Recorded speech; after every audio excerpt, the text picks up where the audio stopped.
Hey there, this is part 2 to my video series on making an iron wheel for a hit or miss engine cart.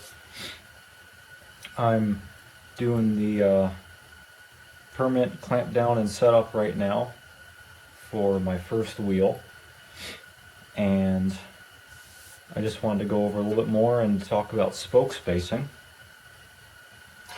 So as you see, I've got the rim clamped down with C-clamps. I have them nice and tight. I have this whole plate up on milk crates, so the bottom of the clamp isn't in the way of anything. And this has been aligned, and this has been aligned. So what I did, I already had that Scribe Circle on here, and I have this nice little square. And I just put the square up like that, put it up against the scribed line, and went all the way around like that. And if it needed some correction, I would give it a little tap. Probably shouldn't tap with this so you don't get any dents on it, but you give it a little tap and just continue aligning it. And once it's close enough, that's good enough. So that takes care of that. Then you tighten the clamps about halfway. Check it again, because tightening the clamps could definitely skew something. In this case it didn't, but tighten them about halfway, check them, tighten it again, then make sure they're nice and tight, and check it one last time. Then I put the hub in the middle, aligned it by eye to the scribe mark I put on there. And unfortunately the surface here isn't flat, because I tried welding something on here to align the hub. But since this is cast iron, it didn't weld too well, so I messed it all up, so it's not too flat. But luckily, I put the hub down, and I clamped it. After a couple tries, it's nice and sturdy, doesn't wobble. And also, without any shims or anything, it's nice and square. About as square as I'm going to concern myself with.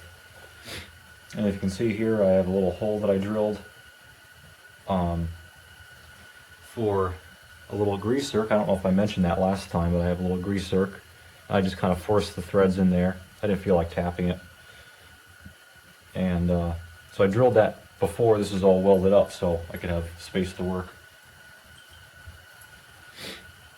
And then I was about to weld in the first spoke, and I said, wait a minute, how am I going to get the spokes aligned at 60-degree intervals?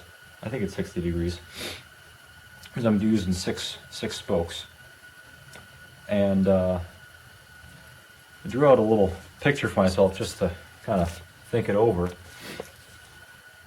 I thought if you have a circle that has a diameter of 12 inches, the radius is 6. If you have a hexagon within that circle, which these 6 spokes would make a hexagon, each leg of the hexagon is going to be 6 inches long, because that's the radius of a 12-inch circle. And that also makes a, I don't remember the name of the triangle, but a triangle with 3 equal length sides. So I thought, oh, alright, that's not too difficult. I'll just measure 6 inches straight along the rim, and that'll get me 6 evenly spaced spokes, which is what I did, and it worked out pretty well. First try didn't work because the actual diameter is 12 inches and 94 thousandths or something like that. So I made one mark with a Sharpie, used the square like this, measured 6 inches, made another mark, another mark, around, and I measured going this way, and I made sure that this last spoke measured the same going this way and this way to make sure there isn't any cumulative error as you go around. And it all worked out pretty well.